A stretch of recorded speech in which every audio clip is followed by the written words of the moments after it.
తోడయుండును గాక. ఆమేన్. దేవుని యొక్క వాక్యాన్ని ధ్యానం చేసుకుందాం.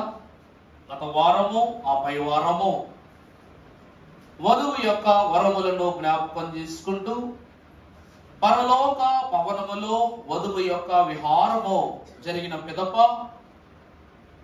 వరుని గృహములో వధువు యొక్క పాదము మోపుట ద్వారా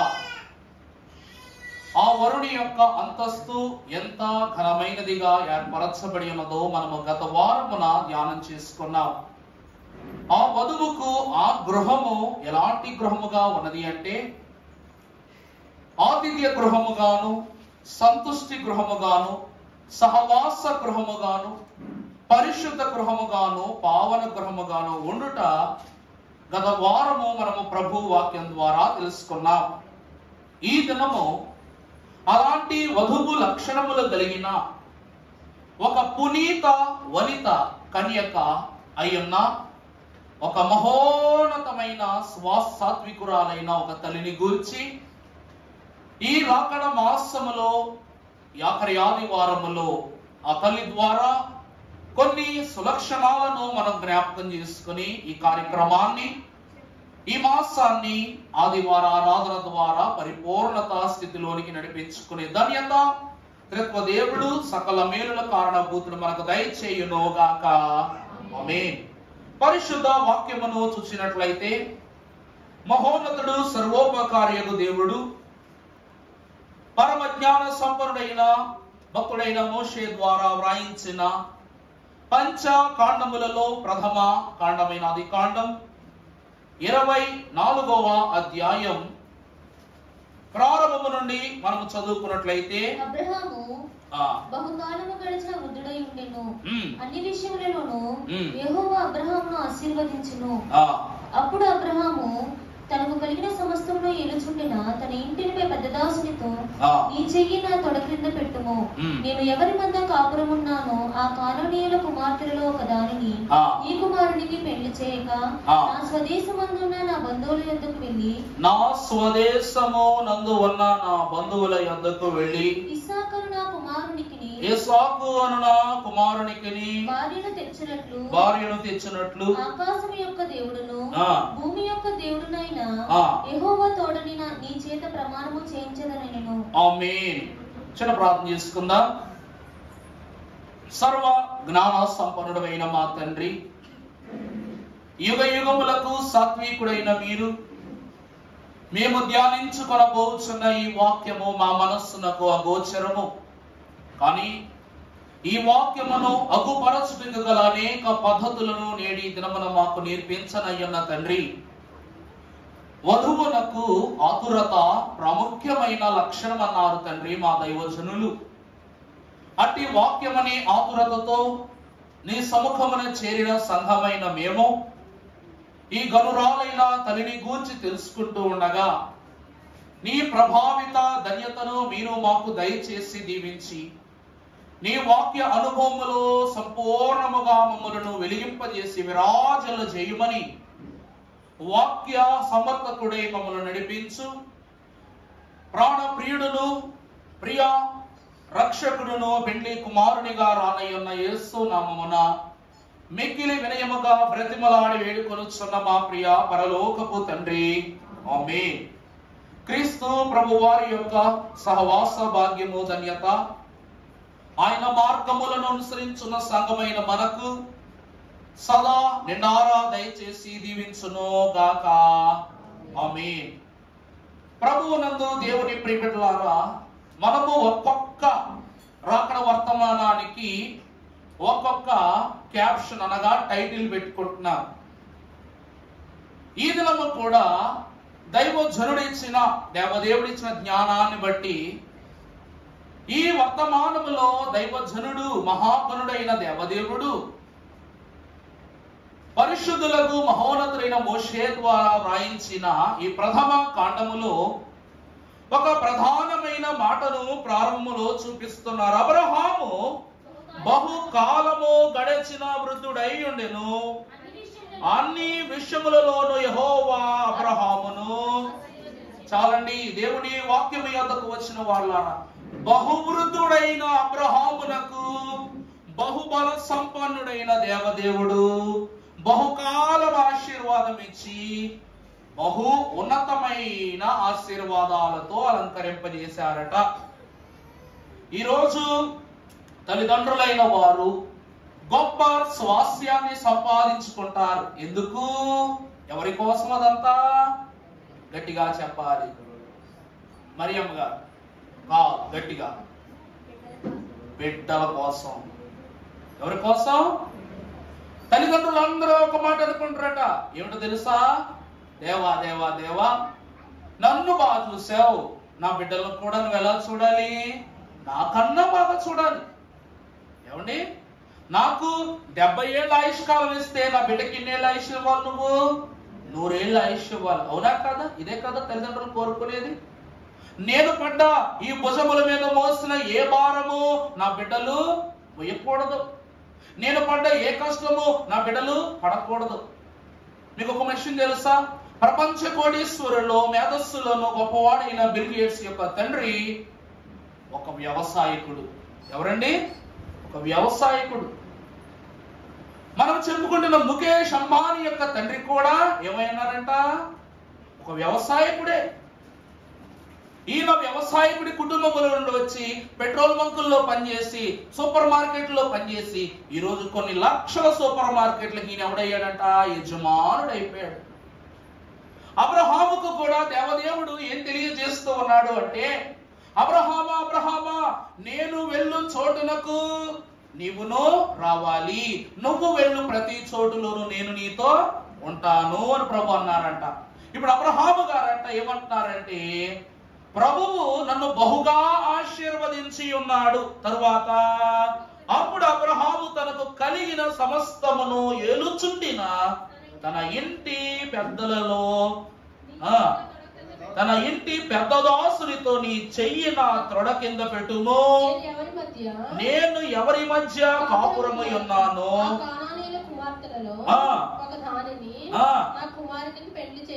అలాంటి నేను ఉంటూ ఉన్న ఈ కానాను కుమార్తెలైన వారిని నా బిడ్డకు వివాహము చేయకుండా నా స్వదేశమందున్న నా బంధువుల యొద్దకు వెళ్ళి ఇస్సాకు అను నా కుమారునికి భార్యను తెచ్చినట్లు ఆకాశము యొక్కయు భూమి యొక్క దేవుడును అయ్యున్న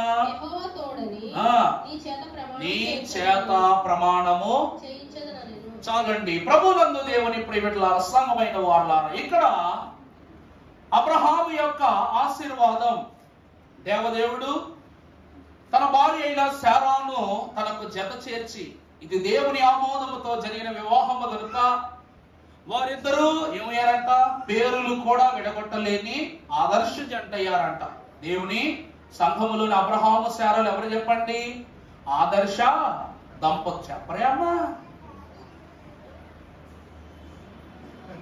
ఈనాడు వాక్కుంటాడు, వాగ్దానం అయిపోయింది చెప్తాను, లేకపోతే జనం లేదనా? చెప్పండి. అబ్రహాము శారాలు ఎవరు? భార్య భర్తలే కదా, మరి ఇంకెందుకు అలా చూతారు? అబ్రహాం గారు బుర్రంట, దేవుడు ఆమె భార్య నీ భార్య నీ భార్య చెప్తే అబ్రహాం గారు మాత్రం నా సహోదరు చెప్పాడంటే ఎవరికి రాజు కడకు పోయి. ఎందుకంటే దేవుని మాట తన యొక్క మదిలో మెదలటం కన్నా పుట్టుకతో అనగా నైజ పాపం ఏదైతే ఉందో అతను ఏం చేస్తూ ఉంది చెప్పండి? ఈమె నీ సహోదరి సహోదరి సహోదరి అని పోటు పొడుస్తుండేదంట. అందుకే ఈమె నా సహోదరి అని చెప్పాడంట. దేవుడు అంటున్నారు ఇక్కడ అబ్రహాము గారి యొక్క స్వాస్థ్యం ఏమిటంటే, అతను అంటున్నాడు, నేను నా భార్య అయిన శారాను బట్టి చాలా సంతోషముగా జీవించి దేవుని వరాన్ని నేను పొందుకున్నాను. దేవుని వరాన్ని నేను పొందుకున్నాను. మా ఇద్దరి దాంపత్యానికి పుట్టిన ఈ పుత్రుడు ఎవరు అనగా వరపుత్రుడు. ఏ పుత్రుడు? నరపుత్రుడు కాదు, ఎవరైనా వరపుత్రుడు. ఈ వరపుత్రునికి వరము చేత దేవునిచ్చే ఇవ్వబడిన ఈ ఇస్సాకునకు వరమిచ్చే గొప్ప భార్య రావాలి తప్ప వరాలు కుమ్మరించే భార్య రావాలి కానీ సర్వసాధారణమైన స్త్రీలను మనం ఏం చేయకూడదు? ఇచ్చి వివాహం చేయకూడదని అబ్రహాము యొక్క సమస్త ఆస్తి అంతస్తులను అప్పట్లో పని గట్టిగా ఉండి చేస్తున్న వ్యక్తి ఎవరనగా ప్రథమ దాసుడైన ఎలియాజరు. ఎవరండి? ప్రధాన దాసుడైన ఎలియాజరును పిలిపించి ఈ బాధ్యత నీకు అప్పగిస్తున్నాను. ఏ తండ్రి ఉండగా ఈ బాధ్యత ఎలియాజరుకి ఎందుకు అప్పగిస్తున్నాడంటే, అబ్రహాము ఇస్సాకును కనినప్పుడు 100 ఏండ్ల గట్టి చెప్పాలి 100 ఏండ్ల వయస్సు వాడు, అప్పటికే వృద్ధుడు. ఇప్పుడు అబ్రహాము 100 ఏళ్లకు ఇస్సాకును కన్నాడు. ఇప్పుడు ఇస్సాకుకు పెళ్లి వయసు వచ్చిందంటే 40 ఏళ్ల వయసు వచ్చేసింది ఇస్సాకు. అంటే ఇప్పుడు అబ్రహాం వయసు ఎంత? 140 ఏళ్ళు. ఇప్పుడు ఇతడు వృద్ధుడు నుండి ఏ వృద్ధుడు అయిపోయాడు? బహువృద్ధుడైపోయాడు అన్నమాట. ఈ బహువృద్ధునికి శక్తి లేదు కనుక తన యావదాస్తిని ఎలియాజరు, ప్రధాన దాసుడైన ఎలియాజరు చేతికి అప్పగించి అంటున్నాడు ఏమని? ఎలియాజరు, నా కుమారుడైన ఇస్సాకునకు ఒక భార్యను నువ్వు వెతికి తీసుకురావాలి. ఈ దేశంలో ఉన్న కనాను స్త్రీలను మాత్రం ఏం చేయకు, ఎవరిని ఇచ్చి పెళ్లి చేయడం నాకు ఇష్టం లేదు. నువ్వు నా బంధువులలో ఒకరైన ఒక స్త్రీని వెతికి తీసుకురా. అందుకే ఈనాడు చుట్టరికాలు నిలుపుకోవడం కోసం ఏ చిన్ని గొడవ వచ్చినా సరే మనలో మనం సర్దుకుని బయటకు గొడవ పొక్కుపోకుండా, పరువు వీధిలోకి పోకుండా ఏం చేస్తాం? మనం మన వారితో కూర్చొని మాట్లాడుకొని ఆ యొక్క శోధన ఏదో దాన్ని పరిష్కరించుకుంటాం. అంతే కదండి? మన రక్తం మనం, మన చుట్టరికం మనం. అందువలన అబ్రహాము కూడా ఏమంటున్నాడంటే, తన వంశ కీర్తిని పెంచే కోడలు గృహములోనికి రావాలి గాని కనానీయ స్త్రీ మాత్రమే రాకూడదు, తన కోడలిగా రాకూడదు. ఎందుకు? కనాను స్త్రీలు అంటే అతను ఏ దేశంలో? కనాను దేశంలో ఉన్నాడు. అతను ఏ దేశంలో ఉన్నాడు? కనాను దేశంలో ఉన్నాడు. కానీ ఆ దేశంలో నుండి ఒక్కరినైనా సరే వివాహం చేయడానికి అబ్రహాంకి ఇష్టం లేదు. ఈ రోజు మనం కూడా ఏం చేస్తాం?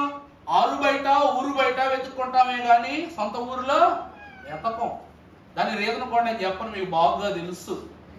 ప్రతి ఒక్కరిని భూతత్వంతో పెట్టి చూసే లోకమైపోయింది కాబట్టి బయటకు వెళ్ళాక ఒకరి మాట ద్వారానో లేకపోతే ఒకరు కూర్చోబెట్టి ఏమండి వరలాగా విరలాగా అని మంచి అట్లా మాట్లాడుకుని ఒక నిర్ణయానికి వస్తారు. అబ్రహాము కూడా దైవ నిర్ణయాన్ని నెరవేర్చు నిమిత్తము ఎలియాజరుకు బాధ్యత అప్పగించి కనాను స్త్రీలను అతడు ఏం చేశాడంట? తిరస్కరించాడు. కారణం ఏమిటనగా ఆదికాండము 9వ అధ్యాయము 24వ వచనము నుండి మనం ఒకసారి చదువుకున్నట్లయితే, అప్పుడు నోవాహు అప్పుడు నోవాహు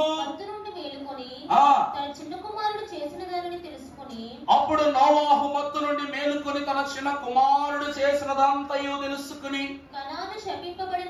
కనాను శపింపబడిన వాడై తన సహోదరులకు దాసాను.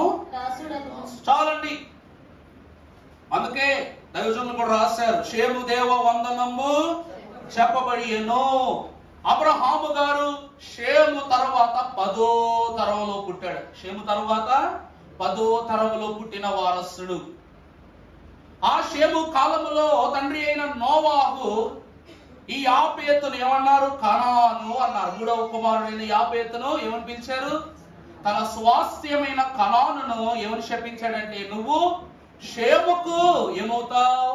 దాసుడు అయిపోతావు అని శపించాడు. అందుకే అబ్రహాము గారు శపింపబడిన దేశములోనిది దేనిని తన గృహము ఎంట ఉంచుకొనుటకు ఆయన ఇష్టపడలేదు గనుక అబ్రహాము గారు ఏమన్నారట? కనాను స్త్రీలు ఎవరిని నా బిడ్డకు తీసుకొని రావద్దు అని చెప్పాడు. ఇప్పుడు ఎలియాజరు ఈ మాటలన్నీ ఆలకించి, ఆ సమయానికి ఇంకొక ఘోరం ఏమిటంటే, తల్లి అయినటువంటి శారమ్మ గారు అప్పటికి ఏమైపోయింది? ప్రభులోనికి ప్రవేశించింది. ఇప్పుడు బాధ్యత అంతా అబ్రహాము గారి మీదే ఉంది కాబట్టి తల్లి లేని బిడ్డగా ఉన్నాడు, ఒంటరివాడైపోయినాడు. తినక మంచి తల్లిలా చూసుకునే బిడ్డను తీసుకురాకపోతే వాక్యం అంటదిగా, రెబెక్కమ్మ ఎప్పుడైతే శారా గుడారములు అతని గుడారములోనికి వస్తుందో వెంటనే ఇస్సాకు యొక్క దుఃఖం అంతా ఏమైపోయిందంట? నివారణ అయిపోయిందంట. అలాంటి భార్య నాకు కావాలి అని ఇస్సాకు అలాంటి కోడల్ని తీసుకురమ్మని అబ్రహాము ఎలియాజరుకు బాధ్యత చెప్పారు. ఈ ఎలియాజరు అంట ఈ కనాను దేశం నుండి బయలుదేరి తిరిగి 500 మైళ్ళు ప్రయాణం చేశాడంట. ఎన్ని మైళ్ళు? 500 మైళ్ళు ప్రయాణం చేసి మనం చూసినట్లయితే మెస్పటోనియా అనే ప్రాంతానికి అతను చేరుకున్నాడు. అర్థమైందా అండి? 500 మైళ్ళు ప్రయాణం చేసి 10 ఒంటెలను తీసుకుని, చక్కటి ఒంటెలను తీసుకుని, దాని మీద బహు ఘనమైన బంగారము వంటి వస్తువులను, బహుమతులను సర్దుకుని, ఎక్కడైతే ఏ ప్రాంతంలోనైతే ఈ యొక్క ఘనురాలు కనబడుతుందో ఆ ప్రాంతమును ఆమెను వెదక చూస్తూ ప్రయాణమయ్యాడు ఎలియాజరు. ఇక్కడ మనకు చూసినట్లయితే ఎలియాజరు అను మాటకు అర్థము దేవుడే. చెప్పండి, దేవుడే సహాయకుడు. చాలా మంచి మాట, మీకు బాగా తెలుసు. దేవుడేమై ఉన్నారు? సహాయకుడై ఉన్నారు. ఈ ఎలియాజరు మహాభక్తుడు వస్తాడు, వచ్చి అబ్రహామా అబ్రహామా, నాకు దేవుడు ప్రార్థనలో ఒక తలంపు ఇచ్చాడు. ఏమిటంటే నీ కుమారుడైన ఇస్సాకునకు ఒక గొప్ప భార్యను దేవుడు ఇవ్వదలుచుకుని ఉన్నాడని చెప్పగానే అప్పుడు ఈ ప్రధాన దాసుడైన ఎలియాజరుని అంటాడు, దేవుడు నీకే ఈ దర్శన భాగ్యాన్ని ప్రార్థనలో ఇచ్చాడు కాబట్టి, దేవుడే నీకు సహాయకుడు కాబట్టి నువ్వేం చేయి, నువ్వే వెళ్ళి ఆమెను వెతికి తీసుకునిరా అని చెప్పాడు. ఈ మెస్పటోనియా ప్రాంతమునకు వెళ్ళిన తరువాత అక్కడ ఉన్న ఒక ప్రాంతమును మనము చూసినట్లయితే పరిశుద్ధ గ్రంథముల ఆదికాండము 24వ అధ్యాయము 12వ వచనం చదవండి. అక్కడ నా యాజకుడు అబ్రహాము దేవుడైన యెహోవా త్వరలో సఫలము చేసి నా యజమానుడు అబ్రహాము మీద అనుగ్రహమును. దేవుని ప్రియమిత్రులారా, ఈ గనుడైనటువంటి ఎలియాజరు గారు మెస్పటోనియా ప్రాంతములో దగ్గర ఉన్నటువంటి నాహోరు అనేటువంటి గ్రామములో దిగి అక్కడ ప్రార్థన చేసుకుంటున్నాడు. ఏమనంటే నా యజమానుడు నా యాజకుడైనటువంటి అబ్రహాము యొక్క ఆంతర్యం ఏమిటో, తన కుటుంబమునకు నీవు ఏర్పడిచినటువంటి ఈ సంకల్పం ఏదైతే ఉందో నాయన దానిని నువ్వు నెరవేర్చుదువు కాక అని అతడు ప్రార్థన చేస్తూ ఉన్నాడట. దేవుని యందు ప్రియమిత్రులారా, పరిశుద్ధ సంఘమైన వారులారా, ఎలియాజరు వాక్యములో చాలా అనగా ఈ వివాహ వృత్తాంతములో తప్ప ఇంకెక్కడ ఎలియాజరు మనకు ప్రస్తావింపబడడు. దేవుని యొక్క వాక్యాన్ని మనము గమనించుకున్నట్లయితే అడవి పువ్వు అనే మాటను యేసుక్రీస్తు ప్రభువారు తన నోటితో ఉచ్చరిస్తే అది బైబిల్లో ప్రఖ్యాతిగాంచింది. కానీ అది దేవుని నోట పలకబడిన మాట కనుక దాని విలువ పరమ భక్తులకు మించిన విలువగా దాని విలువ స్థిరపరచబడినట్టు వాక్యంలో గమనించవచ్చు. అందుకే హంసలాగా 6 నెలలే ఉండాలి, కాకిలా కలకాలం ఉన్నా సరే. ఈ అడవి పువ్వు ఎవరును విత్తనిది, నాటనిది, కోయనిది, అలంకరించుకునేది, కానీ దేవుని నోట అది ప్రసిద్ధి చెందినదిగా అయినట్లు ఈ ఎలియాజరు కూడా ఒకే ఒక్క ప్రార్థన, ఒకే ఒక్క స్వాస్యము, ఒకే దర్శనము, 2 ఆదర్శ దంపతులను ఐక్యపరచిన ఒక మహాగరుడుగా పరిశుద్ధ వివాహ అంతస్తులో మనకు కనబడుతూ ఉన్నాడు. దేవుని యొక్క వాక్యాన్ని చూస్తే ఈ నాహోరు ప్రాంతములోనట ఈమెను ఇతడు కనుగొన్నాడు. ఒక బావి దగ్గర ఇతడు తన 10 ఒంటెలను ఆపి ఇతడు కూడా అక్కడ మోకరించి ప్రార్థన చేశాడు. ఏమని మళ్ళా చదువు తల్లి. నా యజమానుడగు అబ్రహాము దేవుడైన యెహోవా నేను వచ్చిన కార్యమును త్వరలో నీవు సఫలము చేసి నా యజమానుడగు అబ్రహాము మీద అనుగ్రహము చూపుము. తరువాత చిత్తగించుము. నేను ఈ నీళ్ల ఊట యొద్ద, చూడండి ఏమని ప్రార్థన చేస్తున్నాడంట, చిత్తగించుము. నేను ఈ నీళ్ల ఊట యొద్ద నిల్చుచున్నాను. ఈ ఊరు వారి పిల్లలు నీళ్లు చేదుకొనుటకు వచ్చున్నారు. కాబట్టి నేను వాటిని త్రాగునట్లు దయచేసి నీ కడువను వంచుమని నేను చెప్పగా నీవు త్రాగుము. నీ ఒంటెలకు నీళ్లు పెట్టేదనని ఏ చిన్నది చెప్పును. నీ ఒంటెలకు కూడా నేను నీళ్లు పెడతానని ఏ చిన్నదైతే చెబుతుందో ఆమె నీ సేవకుడైన ఇస్సాకు కొరకు నీవు నియమించినదై అందువలన నీవు నా యజమానుడి మీద అనుగ్రహము చూపితివని తెలుసుకొందును అనెను. దేవుని యందు ప్రియమిత్రులారా, ఇతడి ప్రార్థన ఏమిటంటే, నాయన నువ్వు నన్ను ఇక్కడ తీసుకొచ్చావు, ఇక్కడ మోకరించి ప్రార్థిస్తున్నా. ఈరోజు నేను దాహము కొంటూ ఉన్నాను. ఈ సమయమున ఎవరైతే కడవ పట్టుకొని వచ్చి నాకు నీళ్లను అందించి త్రాగనిత్తురో, దానితో పాటు ఒంటెలకు, ఈ 10 ఒంటెలకు కూడా నీళ్లను త్రాగనిత్తురో, వారినే నా యజమానుని కుమారుడైన చిన్న యజమాని అయిన ఇస్సాకునకు జీవిత భాగస్వామిగా నేను ఏమంటాను ఏర్పరిచావని నేను విశ్వసిస్తానని ప్రార్థన చేస్తున్నా. అమ్మలారా, ఇప్పుడు తనకు నీళ్ళు ఇస్తే చాలు.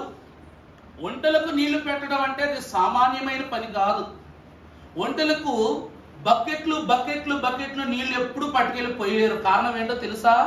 ఒక ఒంటె ఏమన్నా 110 బిందులు నీళ్లు తాగుద్ది ఒక్కొక్క ఒంటె. ఇంకేం చేయాలి తెలుసా? నూతులో దూకి ఒక్కో బింది పైకి అందించాలన్నమాట. ఆమె ఒకే బిందు పట్టుకుని ఒక్కొక్క ఒంటెకు 110 బిందుల నీళ్లు తోడితే మొత్తం ఎన్ని బిందులు అవుతాయి? 1100. అంతే కదా? 1100 బిందుల నీళ్లు ఆ ఒంట్లకు పెట్టాలి.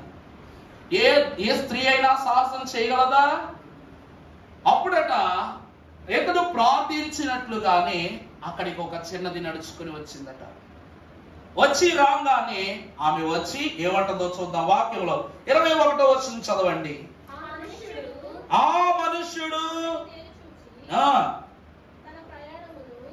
మనుష్యుడు తేరి చూసి తన ప్రయాణమును యెహోవా సఫలము చేసనని, చేసనో లేదో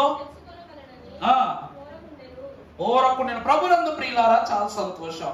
ఇప్పుడు ఒక చిన్నది ఈ బావి యొద్దకు వచ్చి నిలువబడి ఆమె పని చేస్తూ ఉన్నప్పుడు ఇతడు ఆమెను తేరి చూసి అంటున్నాడంట, నా దేవుడు నా ప్రయాణాన్ని సఫలం చేశాడో లేదో నేను ఊరకనే నిలిచి చూస్తాను అన్న ప్రకారం అక్కడ వృత్తాంతం ప్రారంభమైంది. ప్రభునందు దేవుని ప్రియబిడ్డలారా, వాక్యములో మనము చూసినట్లు అక్కడికి ఎవరు వచ్చారు అనగా రిబ్కమ్మ గారు వచ్చారు. అక్కడికి ఎవరు వచ్చారండి?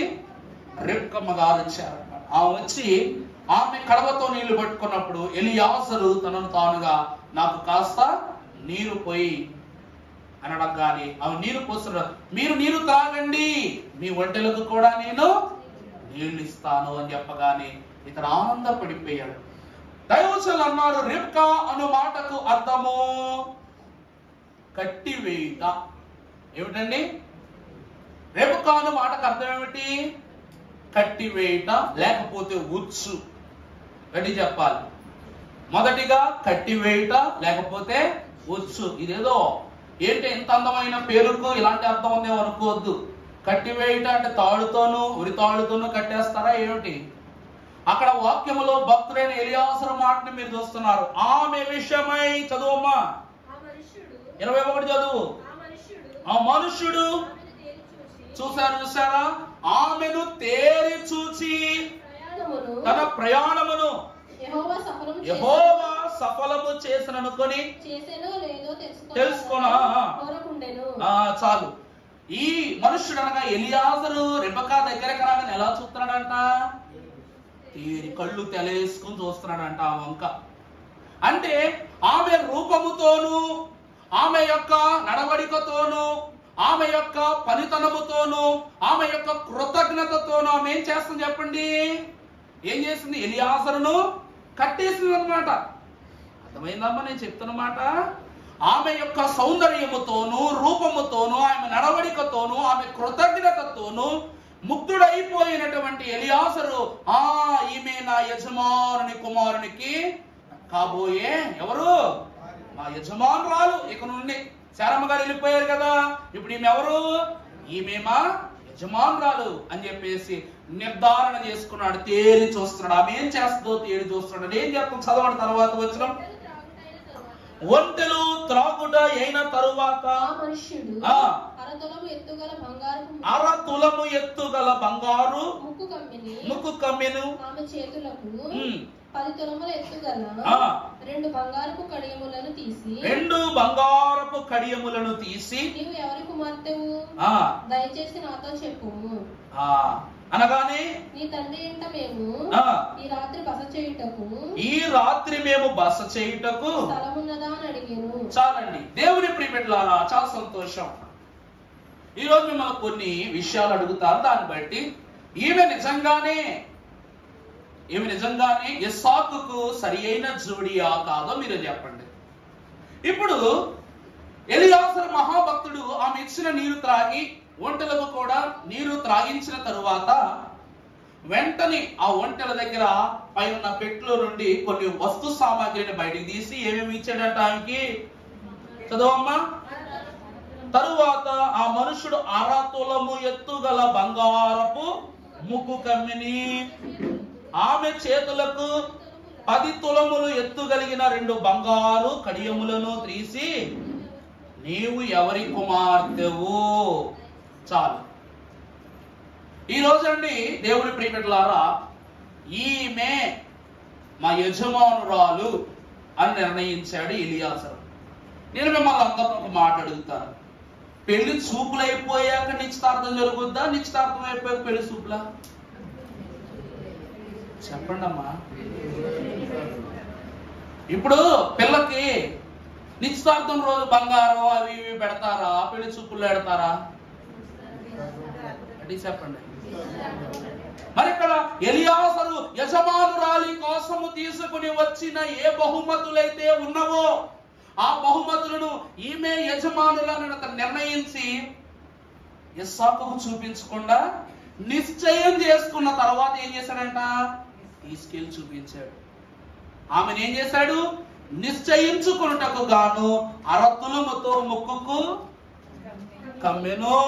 అలాగే 10 తులాల కలిగిన చేతుకు 2 కడియాలను ఆమెకు బహుకరించి ఇప్పుడు అడుగుతున్నారు, నువ్వు ఎవరి కుమార్తె? ఇది ఎక్కడి దూరం? పెద్దోళ్ళతో మాట్లాడి తర్వాత పిల్ల దగ్గరికి వస్తావు. ఇక్కడ పిల్లతో మాట్లాడి పెద్దోళ్ళు ఎవరిని అడుగుతున్నారు? అర్థమైందా అండి? ఆమెను నిశ్చయించుకుని అప్పుడు తన తల్లిదండ్రుల యొక్క పుట్టు పూర్వోత్తరాల గురించి మాట్లాడుతున్నారు. అంటే ఈమెలో ఉన్న తొలి లక్షణము ఏమి అనగా కట్టి వేసే లక్షణం, అనగా ఆకర్షితురాలిమే. వధువు కూడా ఏం చేస్తుందంట? వధువు కూడా వరుని ఏం చేస్తాడండి? పాడతారా? నానా వర్ణాల పోవుల్ నరద్రోష్టి నాకాచియోతం మానా జ్యోతి ప్రభుని మదినాకాశియో మానా జ్యోతి ప్రభుని మదినాకాశియో.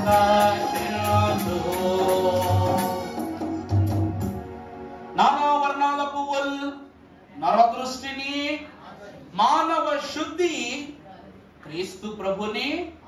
ఇక్కడ రెబెక ప్రార్థనా పరుడును. అబ్రహాము కుటుంబం సర్వసామాన్యమైన కుటుంబం కాదు. ఒక చిన్న వృత్తాంతపు కథ చెప్తాను, బయట కథ వాక్యంలోది. రోమా పత్రిక 10వ అధ్యాయం 17వ వచనం మనం ఒకసారి చదువుకుందాం. రోమా పత్రిక 10:17. కాగా వినుట వలన విశ్వాసం కలుగును. వినుట క్రీస్తును గూర్చిన మాట వలన మాత్రమే. చాలండి. దేవుని యందు ప్రియబిడ్డలారా, ఇది గత శుక్రవారం ఉపవాస ప్రార్థనలో బోధించిన వర్తమానం. ఈ వర్తమానంలో మనం కొన్ని ప్రాముఖ్యమైన సంగతులను విపులపరుచుకున్నాం. ఏమిటవి? వినుట వలన ఏం కలుగుద్దంట? విశ్వాసం కలుగుద్దండి. ఇది పౌలు మాట. 10 ఆజ్ఞలు కలిగిన ధర్మశాస్త్రమును బట్టి అతని లౌకిక ఆలోచన లోకానుసారం వెళ్ళిపోయింది కాబట్టి అందరూ అంటున్నారు, పౌలు చంపొద్దు, మేము బోధిస్తుంది దేవుని మాటే, మేము చెప్తుంది దేవుని కార్యక్రమం, మేము జరిగిస్తుంది అదే ఇదే అని చెప్తున్నా. పౌలు ఏం చేస్తున్నాడంట? వినటం లేదు. ఎందుకంటే తప్పించుకోవడానికి వారు 100 మాటలు చెప్తున్నారు అనుకోవచ్చు. అలాగే పౌలుతో జ్ఞానోక్తముగా వాదించే అంత శక్తి సృష్టిలో ఎవరికి లేదు, అపోస్తలులకు కూడా లేదు.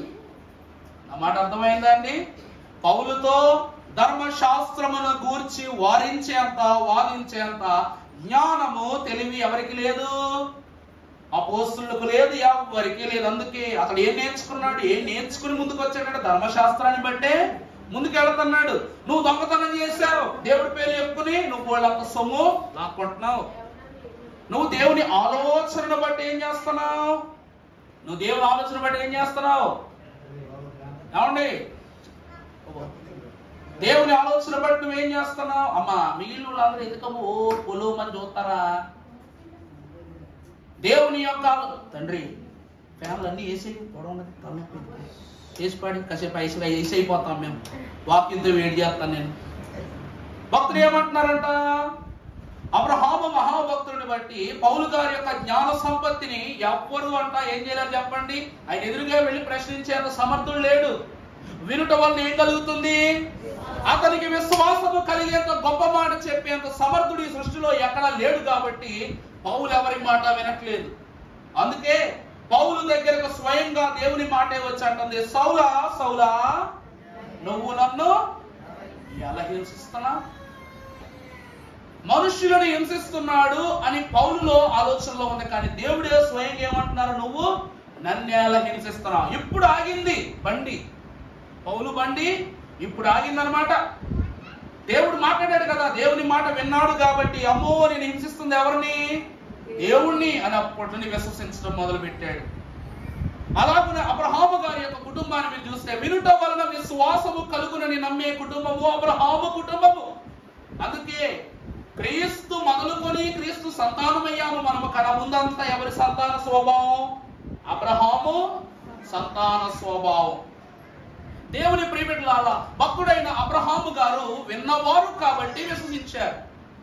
ఎలియాజరు వచ్చి అంటాడు, ఎలియాజరు అబ్రహాము దగ్గరికి వచ్చిందా చదివారుగా, యజమానుడా నేను ప్రార్థన చేస్తున్నప్పుడు యజమానురాలి యొక్క దర్శనాన్ని దేవుడు నాకు కలిగించాడు అని అబ్రహాముకు చెప్పగానే అప్పుడు అబ్రహాము ఏమంటున్నాడు? ఎలియాజరు ఈ బాధ్యతను నీకు అప్పగిస్తున్నా. ఎలియాజరు చెప్పగానే అబ్రహాముకి ఏం కలిగింది? వినగానే విశ్వాసం కలిగింది. ఇప్పుడు ఈ బాధ్యతను తనకే అప్పు చెప్పాడు అనమాట. అలాగే దేవుడు మాట్లాడినప్పుడు అబ్రహాము విన్నాడు కాబట్టి ప్రభువా నువ్వేనా?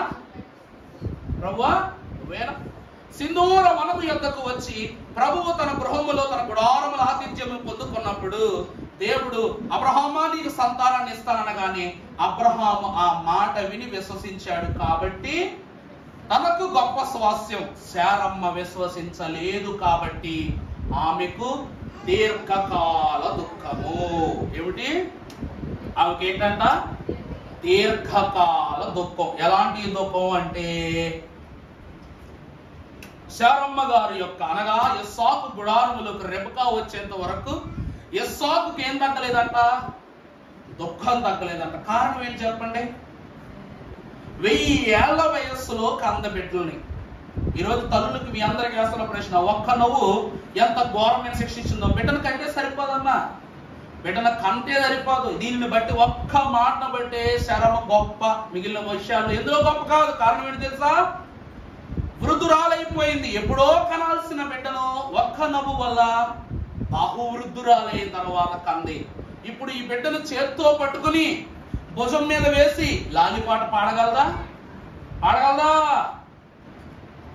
మన పిల్లలు అంటారు, అమ్మ ఒకసారి ఎత్తుకో విన్నారు కానీ ఊరిక నా కాళ్ళే నొప్పులు అంటే వాడిని ఎత్తుకోమంటావు. ఆడేమన్నా 1-2 కిలోలు ఉన్నాడు, 5 కిలోలు ఉన్నాడు. నేనే ఎత్తుకోను. అంత ఒప్పుకుంటే నిన్నే ఎత్తుకునేదాన్ని. చిన్నప్పుడు నేను కూడా మా అమ్మకి ఇచ్చేసాను అంటారా పెద్దోళ్ళు. శారమ్మ గారి వయసు అప్పటికే 90 ఏళ్ళు పైబడిపోయింది. ఇస్సాకును మనస్ఫూర్తిగా గుండెల మీద వేసుకుని తల్లిలా లాలించలేకపోయింది. అన్నిటికంటే అంతహీనమైన ఘోరమైన బ్రతుకు పరిస్థితి ఏమిటంటే ప్రియులారా, బాధాకరమైన సంఘటన ఏమిటంటే తన తల్లి రొమ్ము పాలను కూడా అబ్రహాము కుమారుడు ఇస్సాకుకు ఇవ్వలేకపోయింది. ఈరోజు స్త్రీలకు 40 ఏళ్ల వయస్సు లేక 43-44 వయసు వచ్చేసరికి గర్భం మూసుకుపోతుంది. ఇంకా బిడ్డలో పుట్టరు. ఈమె నవ్వును బట్టి దేవుడు అసాధ్యమైన వాటిని సుసాధ్యం చేయగల దేవుడు కాబట్టి ఇచ్చిన మాట ప్రకారము వృద్ధురాలైన గర్భాన్ని తెరిచాడు, బిడ్డనిచ్చాడు. గర్భాన్ని తెరిచిన దేవుడు స్తన్యాన్ని మూసేసాడంట. అర్థమైందా అండి? గర్భము తెరిచిన దేవుడు ఈమె యొక్క స్తన్యాన్ని అనగా పాల కడలిని మూసివేశాడు దేవుడు. అందువలన ఎన్నో గొప్ప గొప్ప సంపదలున్న అబ్రహాముకు ఆ తల్లి ఆ ఇస్సాకు పాలివ్వలేకపోయింది. అంత గొప్ప సంపదకు ఇతడే వారసుడు, కానీ తల్లి పాలుకు నోచుకొని బిడ్డ అయిపోయాడు. ఎన్నో ఎట్లున్నాయి, వాటి పాలు తీసుకొచ్చి పడే అందంగా ఉంటుందా? ఎంత బాధాకరం ఒక తల్లికి. అది దీర్ఘకాల దుఃఖం అయిపోయింది. తల్లిని బిడ్డ ఎత్తుకోలేకపోయాని, ఒక పాట పాడలేకపోయాని, లాలపోయలేకపోయాని, నా బిడ్డను ఆడించలేకపోయానని ఆ దుఃఖం ఇస్సాకు జీవితకాలంలో లేదు. కారణం ఒక నవ్వు. కారణం ఏంటండి? ఒక నవ్వు. వినగా నేను ఏం పొందుకోవాలి? అబ్రహాము విన్నాడు, శారమ్మ వింది. అబ్రహాం విశ్వసించాడు, శారమ్మ విశ్వసించాడు. అందుకే వాక్యం అంటుంది సుస్పష్టంగా, ఎప్పుడైతే దేవుని మాట ఎలియాజరు విన్నాడో, ఆ విన్న మాట అబ్రహాముకు చెప్పాడో, అబ్రహాము దానిని విశ్వసించి ఎలియాజరుకు బాధ్యత అప్పచెప్పాడు, అప్పుడే ఆ యొక్క తీర్మానికం అయిపోయింది. ఒక మాట చెప్తున్నా, అబ్రహాము శారా వివాహము, యాకోబు రెబెకా వివాహము యాదృచ్ఛికం, కానీ ఇస్సాకు యొక్క వివాహం యాదృచ్ఛికం కాదు, ఏర్పాటు. ఇస్సాకు యొక్క వివాహం ఏమిటండి? ఏర్పాటు. దేవుడు వెతికి వెతికి తెచ్చాడు. అందుకే దైవజనుని వాక్యానికి ఏమని పేరు పెట్టారో తెలుసా? వరపుత్రుని వరించిన వధువు. అబ్రహాం కుమారుడు ఇస్సాకు ఏ పుత్రుడన్నా? వరపుత్రుని వరించిన వధువు. బాగుందా టైప్లు? ఇంకొక మాట చెప్తా. ఒక రోజంట మన కీర్తన పుస్తకంలో మనకు బాగా ఉన్నటువంటి మాట ఏమిటంటే, తండ్రికిని కుమారునికిని పరిశుద్ధాత్మకును జయము. అబ్రహాము భక్తుడు తండ్రికి జయముగాను కుమారునికి జయముగాను పరిశుద్ధాత్ముని యందును జయకరమైన జీవితాన్ని గడిపాడు. కాబట్టి ఇస్సాకుకు రెబెకా వంటి గొప్ప కోడలు అనుగ్రహింపబడిందంట. అందువలన దేవుని ప్రియమిత్రులారా, ఈమె ఎవరు అనగా, రెబెకా ఎవరనగా, తండ్రి ఆకర్షణలో, కుమారుని ఆకర్షణలో, పరిశుద్ధాత్ముని ఆకర్షణలో పెరిగింది. అందుకే ఆమె ఎవరు అనగా ఆకర్షింపజేయబడినట్లు స్త్రీ అన్నమాట. అందుకే మొదటిగా దేవుడు ఏమంటున్నారు? ఆమె ఎవరు అనగా కట్టివేయునది. ఆమె సులక్షణంలో మొదటిది ఏమిటండి? కట్టివేయునది. రెండవదిగా చూద్దాం పరిశుద్ధ గ్రంథముల నుండి. మహాగరుడైన దేవదేవుడు వాక్యముల ద్వారా స్థిరపరుచున్న గరుడైన మా దేవదేవుడు తెలియజేసిన మాట 22వ వచనం చదవండి. తర్వాత మాట, ఆ మనుష్యుడు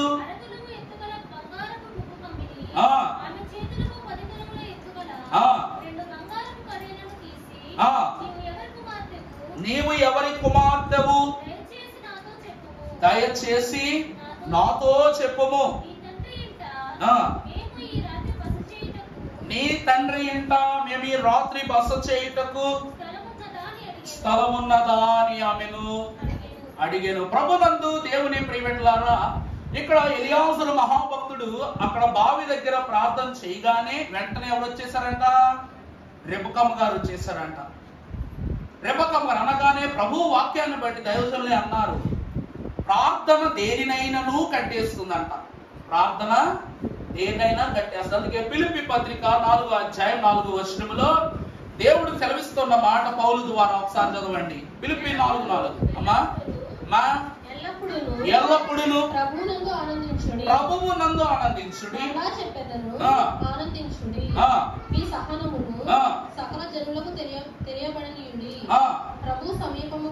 ప్రభు సమీపముగా ఉన్నారు. ఏ విషయాన్ని గురించి మీరు ఏం చేయొద్దు.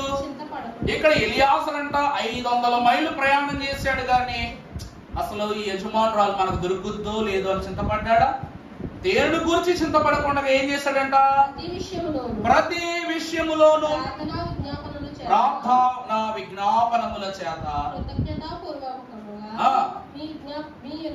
మీ విన్నపములను తండ్రికి తెలియజేయుడి. ప్రభునందు ప్రియమైన చాలమ్మా, అలా తెలియచేయిన మరుక్షణమే రెబెకమ్మ గారు ఎక్కడికి వచ్చేసారు?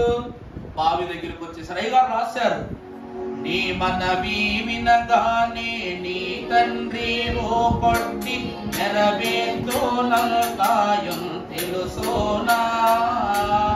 నీ మనవి వినగానే నీ తండ్రి ఓ కొట్టి నెరవేర్చునంతాయం తెలుసోనా. నీ మదికి నీ తండ్రి నియమం పోలే నీదే నెగ్గానిది రాగాని తెలుసోనా.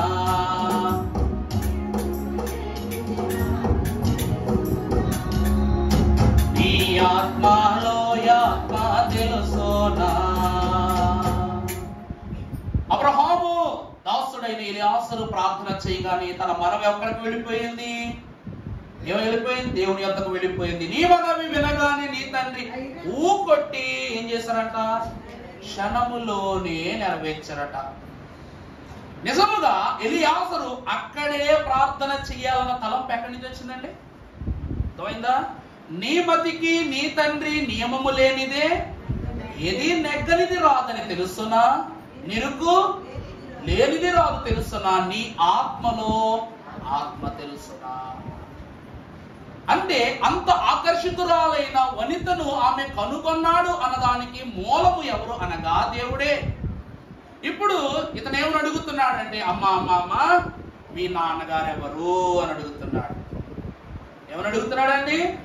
మీ తండ్రి గారు ఎవరు? ఈ రాత్రి మేము ఏం చేయాలనుకుంటున్నాం? మీ ఇంట బస చేయాలని మేము అనుకుంటున్నాం.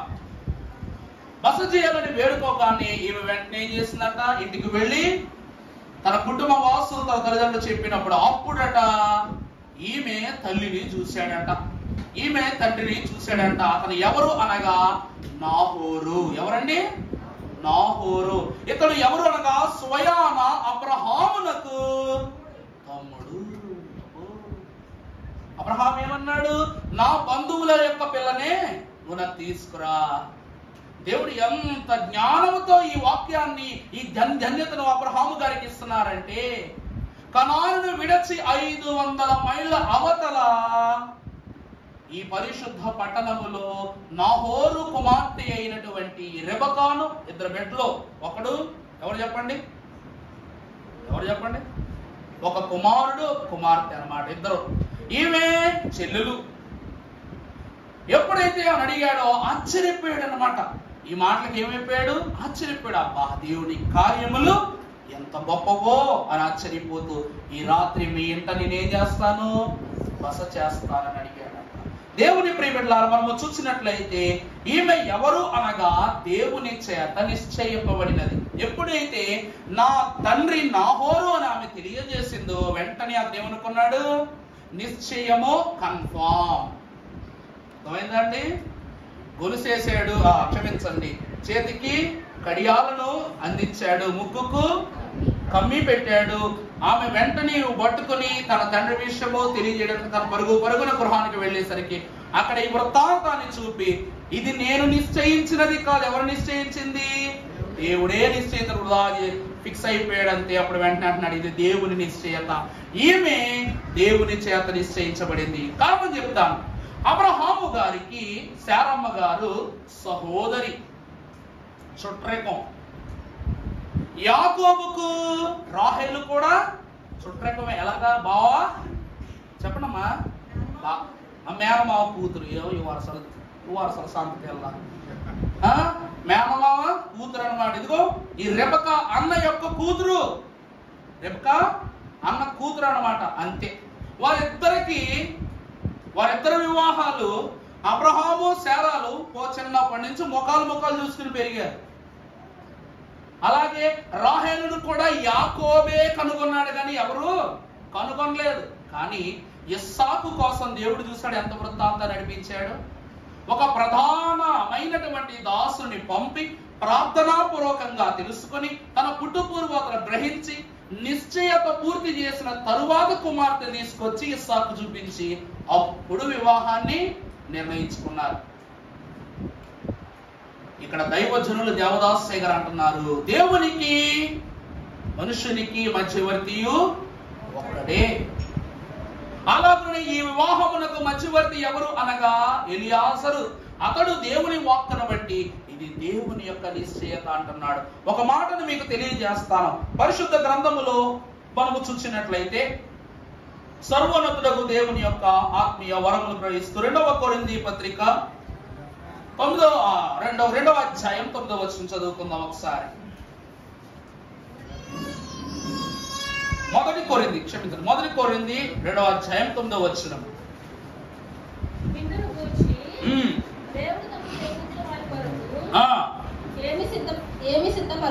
దేవుడు తను ప్రేమించిన వారి కొరకు ఏమి సిద్ధపరచెను? అవి కంటికి కనబడలేదు, చెవికి వినబడలేదు, మనుష్య హృదయమునకు గోచరము. ప్రభువునందు సంఘమైన వారలారా వాక్యం అంటూ ఉంది భక్తుని ద్వారా. ఏమిటి? దేవుడు తన్ను ప్రేమించిన వారి కొరకు ఏమి సిద్ధపరిచినో అవి కంటికి కనబడలేదు, చెవికి వినబడలేదు. చాలండి. దేవుడు రెబెకాను సిద్ధపరచిన విషయము ఎలియాజరుకు తెలుసు. కారణం, ప్రార్థన ద్వారా ఆత్మీయ నేత్రాలతో రెబెకమ్మను చూశాడు కాబట్టి. కానీ ఈమె అబ్రహాము యొక్క కుమారుడు ఇస్సాకుకే ఇతడు ఏమై ఉన్నారు? భార్యను చేయటం ఇక్కడికి వచ్చారన్న విషయము నాహోరుకు అతని కుటుంబానికి అగుపడటం లేదు. కారణం ఏమిటంటే తన తలపును బట్టి ప్రభు అంటున్నారు, ఈ నిశ్చయత ఎలియాజరు తీసుకొచ్చి నిశ్చయత కాదు. ఇంకా బాగా చెప్తున్నాను వినండి. రెబెకా అన్య కుటుంబం. రెబెకమ్మ గారు ఎవరు? అన్య కుటుంబం. అంటే లోకములో జీవిస్తున్న కుటుంబం. వీరికి దేవుని యొక్క విషయాలు తెలుస్తాయా? గ్రహింపు ఉంటుందా? కానీ రెబెకమ్మ గారు మాత్రము తను ప్రార్థించినట్లుగా, ఎలియాజరు ప్రార్థించినట్లుగానే తనకి తన ఒంటిలకు నీళ్లు పెట్టింది. అంటే దేవుని మీద ఎంత మక్కువతో జీవిస్తుందో గమనించండి ఒకసారి. నువ్వు పుట్టుకతో అన్యుడవైనను, పుట్టుకతో ధన్యుడవైనను దేవునికి అదేం అక్కర్లా. ఆయన కావాల్సిందల్లా ఒకటే, నువ్వు అన్యుడవైనా ధన్యుడవైనా, నువ్వు ఏ రోజు మారినా, ఏ క్షణాన మారినా, మార్పు చెందినది మొదలుకొని నువ్వు దేవునిలో లెక్కింపబడుతున్న వాడివి. రెబెకమ్మ గారు ఎప్పుడైతే ఇస్సాకు యొక్క వృత్తాంతములోనికి ఆమె కోడలుగా ప్రవేశించబోవడం సిద్ధపడిందో, అప్పుడు ఆ వరపుత్రుని యొక్క వరాలన్నీ ఎవరికి వచ్చేసినాయి? ఈ వధువుకు వచ్చి. అలా చూస్తారేంటమ్మా? మీకు పాడబడితే కానీ అర్థం కాదు. వధువు తానే స్వయముగా వరమునిచ్చును వధువుకు, వరుడు తానే స్వయముగా వరమునిచ్చును వధువుకు, కొరతలేని ఆత్మతో కొరతలన్నీయు తీర్చును, కొరతలేని ఆత్మతో కొరతలన్నీయు తీర్చును. పెళ్లి కుమారుని రాకతో పెళ్లి కుమార్తె మేలుకో. ఏమిటట? పెళ్లి కుమారుని రాకకు పెళ్లి కుమార్తె మేలుకో. ఎలా? వరుడు తానే స్వయముగా ఏమిస్తున్నారు? వరములిచ్చును వధువుకు. ఈమె అలంకృత వనిత, ఆత్మ వరమని అలంకృతమైన వనిత. ఇందాకేమని చదివారు? దేవుడు తాను ఎవరిని ప్రేమించను వారికి ఏమిస్తాడంట? చదవండి. 1 కొరింథీ 2:9.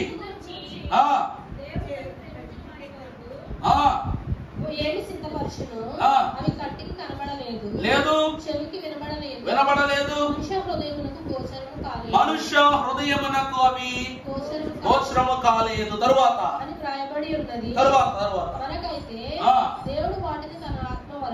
దేవుడు మనకు తన ఆత్మ వలన బయలుపరిచినాడు. చాలండి. ఇందాకేమని పాడుకున్నాం? కొరత లేని ఆత్మతో కొరతలన్నీ తీర్చును. లౌకిక ఆత్మ దేవుని యొద్ద నుండి వచ్చిన దత్త పుత్రాత్మ.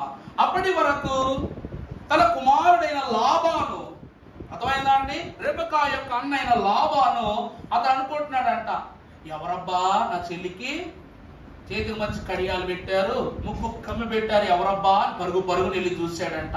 ఈ బహుమానాలన్నీ చూడగానే వెంటనే తనకు అనిపించిందంట, ఖచ్చితంగా మా గృహానికి వీళ్ళు వస్తారు అని గ్రహించి లాభాన్ని వెంటనే ఇంటికి వెళ్ళిపోయి పక్క సర్దేసి అవి సర్దేసి అవి చక్క పెట్టేసి వెంటనే పరిగెత్తుని ఎలియాజరు దగ్గరికి వచ్చి ఆ గృహములకు ఆతిథ్యానికి రమ్మని చెప్పారు.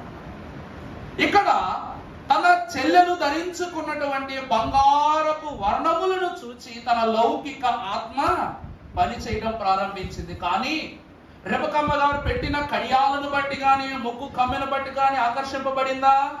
చెప్పండి. అతడు పెట్టినను పెట్టకున్నను ప్రయాస అని తెలిసినా సరే తనకు నీరిచ్చింది, తన ఒంటెలకు కూడా నీరు పెట్టింది. అంటే లౌకిక ఆత్మ లాభానులో ఉండటను బట్టి తన గ్రహింపును గమనించని రెబెక్క దేవుని గ్రహింపుతో ముందుకు సాగిందట. దైవజనులు అంటూ ఉన్నారు, ఒక అద్భుతమైన మాట అంటున్నారు. ఏమిటి అంటే, దేవుని ఆత్మవరమును పొందుకున్న రెబెక్క దేవుని క్రియను ముందుకడుగ్గా వేసిందంట. అంటే దేవుడిచ్చిన వరాల్లో ఒక వరం పంచిపెట్టే వరం. ఏ వరం అండి? పంచిపెట్టే వరం. ఆమె తనకొక్కరికి నీళ్ళు ఇస్తే సరిపోద్దుగా, కానీ ఆమె ఏం చేస్తుంది? మీరు నీరు త్రాగండి, నేను మీ పశువులకు కూడా నీరు పెడతానని ప్రయాసని తెలిసిన పంచిపెట్టింది. మన వాక్యంలో చూస్తే అపోస్తుల కార్యముల గ్రంథం 1వ అధ్యాయము 6వ వచనం మనం చూస్తే,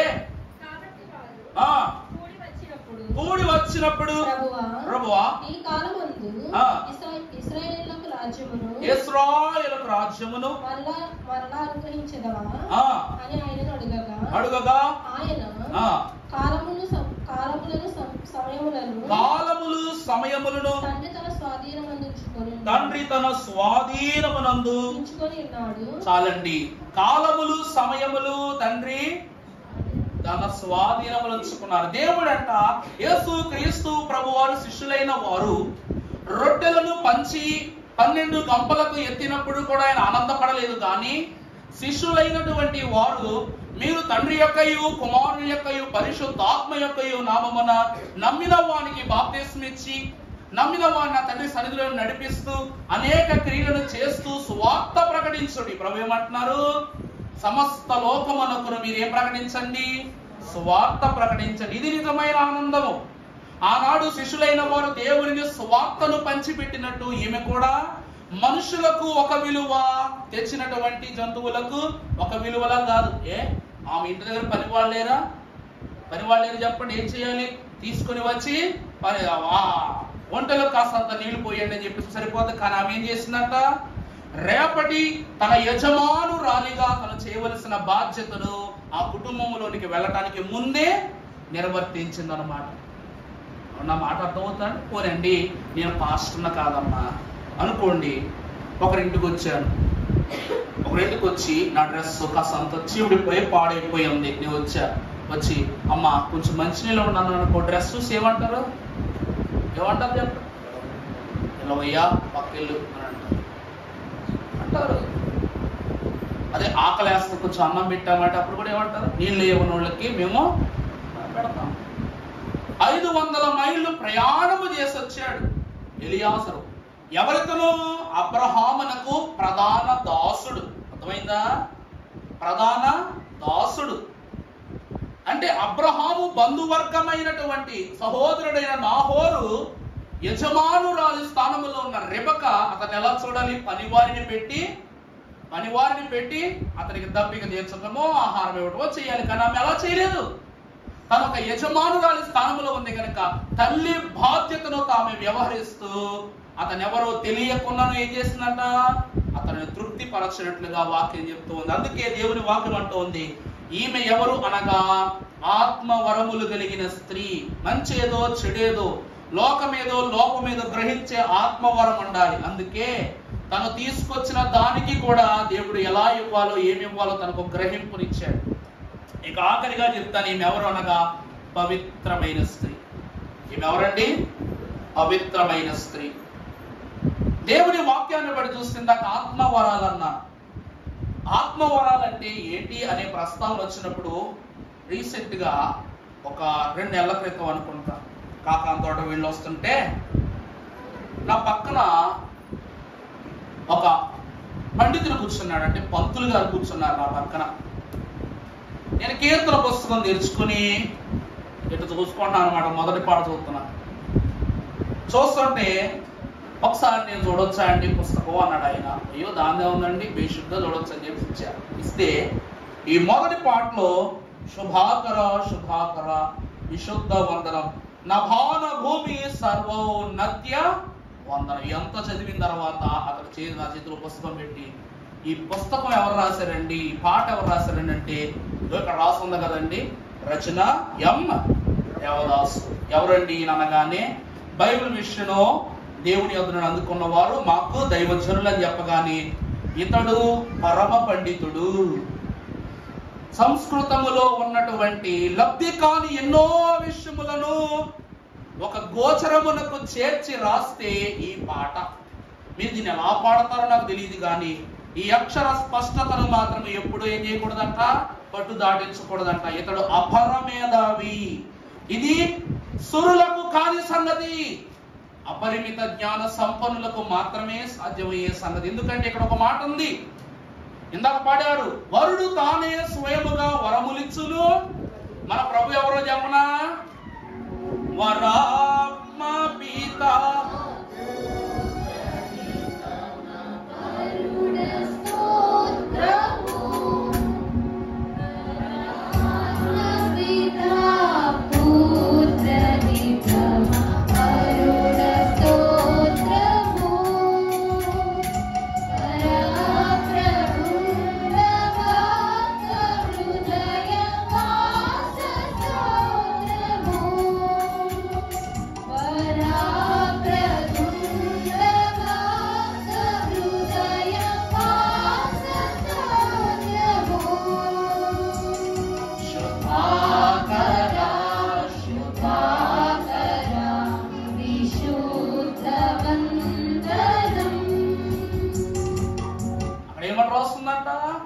శుభాకర శుభాకర. శుభాకర అనగా శుభామునకు కారకుడా, అంటే సర్వ శుభాలకు నువ్వేమై ఉన్నావు, కారకుడా.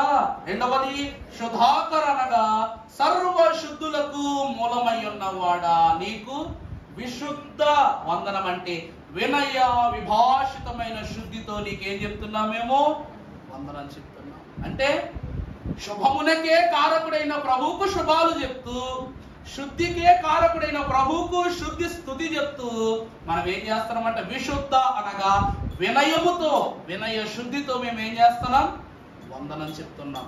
నభాన భూమి సర్వవనగా, నభాన భూమి అనగా దేవుడు దైవజనులు అంటున్నారు, తన అంతస్తును బట్టి భూమి భవాంతరాలు కొనగా తనకు సమము కాని భూమి సమమైన ప్రభు అంటారు. ఆకాశము సింహాసనము, భూమి పాదపీఠం అనగా ఆకాశమునకును భూమికిని సర్వ ఔన్నత్యమును కలిగించిన దేవా వందనము.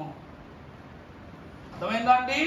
ఆకాశమునకు భూమికిని సర్వమైన దేవా సర్వౌన్నత్య చెప్పాలి, సర్వౌన్నత్య వందనం. అంటే ఆకాశమును గాని భూమిని గాని చెప్పండి ఎవరు లేరు, నా వంటి వాడు. ఇది ప్రభు మాట, ఎంత అద్భుతమైన మాటది. మనం ఇంకా పడుకున్నట్టు పాడతారు ఏంటో. ఒక బ్రాహ్మణుడికి ఈ పాండిత్యము తెలిసిన వాడు అంటున్నాడు ఏమని, అమ్మో ఇది సామాన్య మానవుడు రాయగలిగేంత సూక్ష్మితమైన మాట కాదు.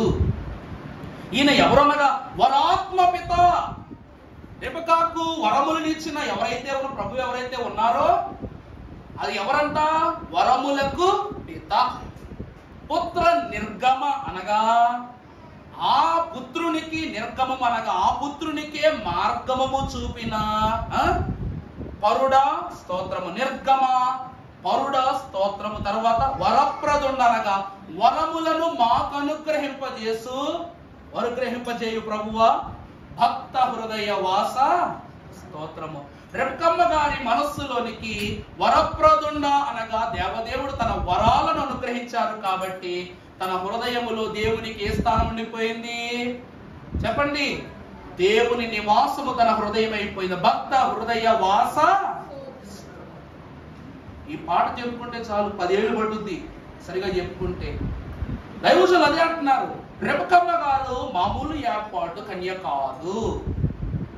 ఇస్సాకును వరముతో పొందుకుంటే ఈమెను ప్రార్థనతో పొందారంట. అర్థమైందా అండి? అబ్రహాముకు దేవుడు వరముగా ఇస్సాకుని ఇస్తే ప్రార్థనతో రెబెక్కమ్మనిచ్చాడంట. అందుకే ఏ గృహములోనైతే ప్రార్థన ఉంటుందో ఆ గృహంలో ఖచ్చితంగా వరాలు ఉంటాయి. అర్థమైందమ్మా? ఏ గృహంలో ప్రార్థన ఉండదో గృహంలో ఎప్పుడు వరాలు ఉంటాయి. అందుకే ఈమె ఎవరు అనగా పవిత్రురాలు.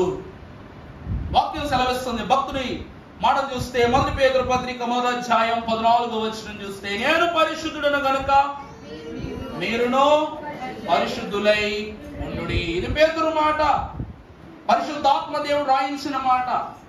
అక్కడ వరుడు వరమిచ్చే అంతస్తులో ఉన్నాడు, వధువు వరము పొందుకునే అంతస్తులో ఉంది. కాబట్టి వరప్రదుండ భక్త హృదయ వాస స్తోత్రము. రెబెక్కమ్మ గారి హృదయములో దేవుని వరాలన్నీ ఇమిడిపోయాయి, దేవుని స్వాస్థ్యాలన్నీ ఇమిడిపోయాయి. దేవునిలోని ఆమె కొనసాగుట ఆరంభమైందట. ఇక ఆఖరిగా చూస్తే 6వ వచనం చూపిస్తే హెబ్రీ పత్రిక 12వ అధ్యాయము 14వ వచనం చదువుకుందాం, ముగించుకుందాం. అందరితో సమాధానమును పరిశుద్ధతయు కలిగి ఉండుటకు మాత్రమే ప్రయత్నించుడి. పరిశుద్ధత లేకుండా ఎవడునో ప్రభువును చూడడు. చాలు, ఇక చాలు. దేవుని మాట ఇంతకంటే గొప్పగా ఎవరు విపులపరచలేరు, చెప్పలేరు కూడా. వాక్యం అంటుంది ప్రతి ఒక్కరూ పరిశుద్ధత కలిగి ఉండాలి. ఆమె నాహోరు కుమార్తెని అబ్రహాము యొక్క బంధువర్గం అని దేవుడి దగ్గర చేయలేదు. అర్థమైందండి? వాక్యం చూడండి ఒకసారి. దేవుడు వాక్యాన్ని గమనించుకుంటే తండ్రి, కుమార, పరిశుద్ధాత్మ త్రిత్వం, అలాగే చూసినట్లయితే మానవ త్రిత్వం, దేవత్రిత్వం, సాతాను త్రిత్వం, ఇలా అన్ని త్రిత్వాలను. అలాగే వంశావళులలో కూడా ఈ 3 దంపతులు మాత్రమే త్రిత్వంగా ఉన్నారు. అబ్రహాము దేవుడు, ఇస్సాకు దేవుడు, యాకోబు దేవుడు. అర్థమైందా అండి? అబ్రహాం అనగా విశ్వాసమునకు తండ్రి, ఇస్సాకు అనగా విధేయతకు కుమారుడు, యాకోబు అనగా వంశమే. యాకోబు అంటే ఎవరండి? మొత్తం వంశమే. మనం చెప్పారా లేదా మీకు? యాకోబుని ఏమంటారు అందరూ? రెడీ చెప్పండి. మన శుక్రవారం రోజులు చెప్పాక చెప్పేస్తారు. యాకోబు అంటే ఎవరు? యాకోబు అంటే ఏమంటారమ్మా? యాకోబుని ఏమంటారు అందరూ? అంటారా? రెడీ చెప్పండి. మోసా. ఎందుకు మోసగాడు? ఇంట్లో 10 తులాలు బంగారం కొట్టేశాడా? ఏమండి? జ్యేష్ఠత్వాన్ని దొంగలించాడు. నేను నా మాట అడుగుతానే, మిమ్మల్ని అందరిలో మాట అడుగుతాను. నేను పాదరిని అవ్వాలనుకున్నానండి. పాదరిని అవ్వాలనుకుని, దేవా సమస్త వరాలు నాకు కావాలి, బోధించే శక్తి నాకు కావాలి, జ్ఞానం నాకు కావాలి, నీ సన్నిధిలో ఉండే బలం నాకు కావాలి అని ప్రార్థన చేయడం తప్పలేదు కదా. మరి యాకోబు ఏం తప్పు చేశాడు? జ్యేష్ఠత్వం ఏంటి? జ్యేష్ఠత్వం అది ధన రూపంగా వచ్చిందా, ధాన్య రూపంగా వచ్చిందా, సొత్తు రూపంగా వచ్చిందా? దేనికి కాదుగా. ప్రభు యొక్క వాక్యాన్ని బట్టి చూస్తే అబ్రహాము కుమారుడైన ఇస్సాకు ఏశావును ఎప్పుడు ఇలా అనేవాడంట, నాన్న ఏశావు, నా జ్యేష్ఠత్వం నీదేరా అబ్బాయి అనేవాడంట. 2 బిడ్డలు పక్క పక్కన పెట్టి, రే అన్నయ్యకి సైకిల్ కొంటాను రా, వాడు వాడుకున్నాక వాడు సైకిల్ వాడుకోరంటే ఎలా ఉంటుంది వాడికి? డాడీ నాకు కొత్త యూనిఫామ్ కుట్టించాడు అంటే, అన్నయ్య జతలు ఉన్నాయి కదా వాడుకోరా అని అంటే ఎలా ఉంటుంది వాడికి? డాడీ నాకు 10 రూపాయలు ఇవ్వంటే, రే పెద్దోడా నువ్వు 100 రూపాయలు నుంచి 10 రూపాయలకి అని అన్నామంటే ఎలా ఉంటుంది? అన్నయ్యు అన్న తర్వాతే అంటే ఈర్ష్యాభావం రాదా? రెబెక్కమ్మ గారి యొక్క చరిత్రలోనే చెప్తున్నాను ఈ మాట, బయటికి చెప్పట్లా. రెబెక్కమ్మ గారు ఎంత పవిత్రురాలు, దేవుని మీద ఇస్సాకు కంటే ఎక్కువ ఆనుకుంది. కాబట్టి ఆమె ఎవరు? వర పుత్రునికి కలిగిన, చెప్పండి, వర పుత్రుని వరించిన వధువు. ఆమె ఎంత గొప్ప స్త్రీ అంటే గొప్ప తల్లి కూడా ఆమె. ఎప్పుడైతే 2 కుమారులను ఒకే గర్భములో మోయటం ప్రారంభించిందో అప్పుడు 2 బిడ్డలు ఒకరితో ఒకరు పెనుగులాడుతున్నప్పుడు దేవునితో అంటదన్నమాట మాట, ప్రభువా వీరిని కనుట కన్నా నేను నశించుట, చెప్పండి, వీరిని కనేలోపు నేను నశించుట తథ్యం. ఎందుకంటే వీరు ఎలా యుద్ధం చేసుకుంటున్నారు? రెండు మహాజనాంగములు తా గర్భములో యుద్ధము చేసుకుంటున్నవా అన్నట్లుగా వీరు ఏం చేస్తున్నారు? ఒకరితోనొకరు పెనుగులాడుతున్నారు అనగానే అప్పుడు అంటారు అన్నమాట దేవుడు, వారు యుద్ధము చేసుకున్నట్టు లేదు, రెండు జనములు ఒకరితోనొకటి పోటీ పడుతున్నాయి. కారణము నేనిచ్చు స్వాస్థ్యం కోసం. ఆ బిడ్డలు ఎందుకు కొట్టుకు వస్తున్నారు? వద్దగా నేను ఇచ్చే స్వాస్థ్యం కోసం అనగానే అప్పుడు అంటది, మరి ఎవరికి అనగానే నీ చిన్న కుమారుడైన యాకోబుకే నేను దాన్ని ఇస్తాను ప్రభు చెప్పారు. ప్రతిరోజు ఏమని చెప్తున్నాడు తండ్రి? ఏశావు ఏశావు ఏశావు. కానీ తండ్రి పక్కన పెట్టినప్పుడు తల్లి దగ్గరికి తీసుకోవాలి కదా. ఈ తల్లి అంటుంది, నాన్న మీ నాన్న అన్న మాట నువ్వు పట్టించుకోకు, పరలోకములు తండ్రి ఉన్నారు, ఆయన చెప్తున్నారు మొత్తము నీకే ఇస్తారు. నీకొక మాట చెప్తా, రేపు అన్ని రోజు ఆస్తంతా నీదేరా, కంగారు పడకరా చిన్నవాడా, ఆస్తంతా నీదేరా అని చెప్పావనుకోండి, ఏం చేస్తాడు? మా అమ్మ నాకు రాసి ఇచ్చేస్తాను కదా అని కూర్చుంటాడా? కొంతమంది ఏం చేస్తారు? మా అమ్మ ఇచ్చేస్తాను కదా అని ఏం చేస్తారు చెప్పండి? కాలు రంగేసి తిరుగుతారు. తీరా అటు పద్ధతి పరిస్థితి బాగోలేకపోతే ఏమవుద్ది? మీకు అర్థం కావట్లేదు కదా. ఇజ్రాయేల్ గారు మళ్ళా మిమ్మల్ని ఉదాహరణ చేసుకోవాలి తప్పట్లా. నా ఫోన్ ఉందండి, ఇజ్రాయేల్ గారికి ఇస్తానన్నా. కారణం ఇజ్రాయేల్ గారు ఆలయంలో అన్ని క్రమాల్లో అన్ని కార్యక్రమాలు ఉన్నారు కాబట్టి ఇజ్రాయేల్ గారికి బహుకరణగా ఈ మొబైల్ ఇస్తున్నాను, ఓ వారంలో మీకు ఈ మొబైల్ ఇస్తానని చెప్పాను. ఇంతకాలము సవ్యంగా ఉన్నారు కాబట్టి ఇది ఆయనకి ఇచ్చాం. వారంలో చేతికి రాబోతుంది. ఈ వారంలో ఎలాగైనా ఇచ్చేస్తానన్నాడు కదా, ఆయన గంతులు వేస్తూ కార్యక్రమాల్లో ఉండకుండా సరైన పద్ధతిలో సాకుండా ఉన్నారనుకో, ఈ మొబైల్ ఇలా పక్క రాజశేఖర్ గారికి చేతికి వెళ్ళిపోదా? ఇలా ఇచ్చేది ఏమైపోద్ది? వారంలో అటు తరిగిపోద్ది. దేవుని వాక్యం అదే అంటుంది. ఏశావంట ఏం చేశాడు? నా తండ్రి నాకే జ్యేష్ఠత్వాన్ని ఇస్తాడు కదా అని చెప్పేసి ఆ జ్యేష్ఠత్వం నా హక్కుగా భావిస్తూ తను దాని గురించి ఎప్పుడూ పట్టించుకోలేదు. కానీ యాకోబు మాత్రం దేవుడే తనకి ఇస్తాడని తెలిసినా సరే ఏం చేశాడు? దానికోసం పోరాడుతూనే ఉన్నాడంట. తప్ప చెప్పండి? పోరాటం చేయడం తప్ప? అందుకే దేవుడు నిన్ను మోసగాడు అంటున్నారు. యాకోబు, ఇక నుంచి నువ్వు మోసగాడివి కాదు కాబట్టి నీ పేరేంటి? ఒక్కసారి నిన్ను మోసగాడు అనాలంటే 12 జనాంగాల్ని కూడా మోసగాడు అనాలి. అలా అనగలరా ఎవరైనా? అనలేరు. కాబట్టి ఈ రోజు నుంచి నీ పేరేంటి? ఇశ్రాయేలు అని పెట్టారు. ఒక నవ్వు వల్ల ఒక తల్లి స్తన్యము ఏమైపోయిందంట? కట్టడి చేయబడింది. ఒకడి యొక్క విశ్వాసము వల్ల ఒకని జ్యేష్ఠత్వం మాత్రమే కాదు, శ్రేష్ఠత్వము కూడా యాకోబుకు వచ్చేసింది. దైవజనులు ఇదే అంటున్నారు. రెబెక్కమ్మ గారంట ఒక మంచి భార్యగాను ఇస్సాకుతో జీవించింది. అర్థమైందా? యాకోబు తప్పు చేయలేదు. ఎందుకంటే తల్లే మంచి వంట తయారు చేసింది. యాకోబు తయారు చేశాడా? తయారు చేయలేదు. తల్లే తన అన్న రోమ వస్త్రాన్ని ఇచ్చి కప్పుకుని వెళ్ళు అని చెప్పింది. తప్పు చేసినట్ట? తల్లే వెనకాల నుండి అన్ని పనుల దగ్గర చేయించినప్పుడు ఇతను మోసగాడు అంటారేంటి? తప్పు. దైవజనులు అంటున్నారు, దేవునిని పొందుటకు ఏ దారిలోనైనా రావాలి. భక్తులు అంటారు, విశ్వాసులు పలుదారుల్లో వస్తారు కానీ చేరాల్సిన గమ్యం మాత్రం ఒక్కటే. యాకోబు ఓదారిలో వచ్చాడు. నిజంగా యాకోబు తప్పే చేస్తే ఏశావు చంపేయాలి. కానీ వారు ఏమైపోతారు? లాస్ట్ లో ఫ్రెండ్స్ అయిపోతారు, అన్నదమ్ములు అయిపోతారు, కలివిడి అయిపోతారు. దేవుని వాక్యం చెప్తున్నది, రెబెక్కమ్మ గారు పవిత్రురాలు కాబట్టి తన గర్భములో పుట్టిన బిడ్డలను కూడా పవిత్రాత్మ వరములు కలిగిన బిడ్డలుగానే పెంచింది. అందుకే దేవుడు కూడా సెయ్యేరు మన్యమంతటిని ఏశావు సంతతికి ఇచ్చేస్తాడు. చివరికి ఏశావు దగ్గర యాకోబు కుటుంబమే చేయి చాపే పరిస్థితి పుట్టిస్తాడు. నిర్గమాకాండంలో చూసారా మీరు? ద్వితీయోపదేశ కాండ ప్రారంభంలో ఉంటది ఈ మాటలన్నీ. గ్రహించండి దేవుని ప్రియబిడ్డలారా, ఎలియాజరు రెబెక్కమ్మ గారి కోసం రాలా, దేవుడే తీసుకొచ్చారు. రెబెక్కను తల్లిని ఎలియాజరు నిర్ణయించాలా, దేవుడే నిర్ణయించారు.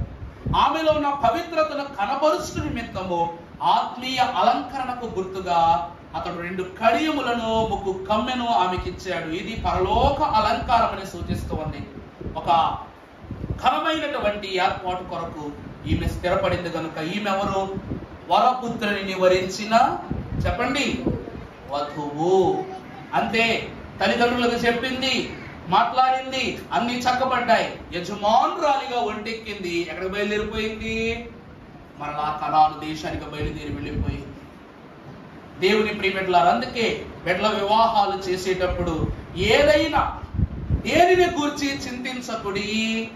మీకు కలిగిన ఏ శోధన విషయములోనైనా ప్రార్థన విజ్ఞాపనల ద్వారా మీ ప్రభువుకు చెప్పండి, తెలియచేయాలి.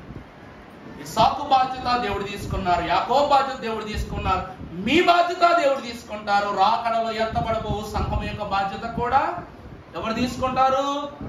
దేవుడే తీసుకుంటారు. అందువలన అట్టి దేవుడు ఇట్టి సంఘమైన మనలను వట్టి వారనుగా కాక గట్టి వారలుగా మార్చి ఎత్తైన తన యొక్క మట్టు పెట్టే సాతాను యొక్క స్థితిని నేలదొక్కి తలదన్ని పరలోక స్వాస్యమును పట్టుకునే ధన్యత తండ్రి దయచేయును గాక. ఆమేన్. పరిశుద్ధ స్వామి యేసునాథా నీకే వందనములు. ధ్యానించిన వాక్యములో కట్టి వేయుట అని పరిశుద్ధురాలైన రెబెక్కమ్మ గారిని గురించి ధ్యానించుకుని ఉండగా, వరపుత్రుడైన ఇస్సాకునకు మీరు స్వాస్థ్యముగా ఇచ్చిన ఈ తల్లిని బట్టి మేమును తండ్రి వధువు అంతస్తులో చేర్చబడినప్పుడు వరములనిచ్చు వరపుత్రుడైన మీరు మీ హృదయమును వరించగలిగే గొప్ప వధువుగా మమ్మల్ని సిద్ధపరచమని వరప్రదాత అయిన యేసు నామములు మిక్కిలి వినయముగా బ్రతిమలాడి వేడుకొనుచున్నాము తండ్రి. ప్రభు తన ప్రశస్త ధన్యతలతో మిమ్మల్ని అలంకరింపజేసి మీ కొరతలన్నీ తీర్చివేసి కలతలన్నీ తొలగించి వేసి కరుణా క్షేమములతో మిమ్మలను వృద్ధిలోనికి నడిపించును గాక. ఆమేన్. మరణాత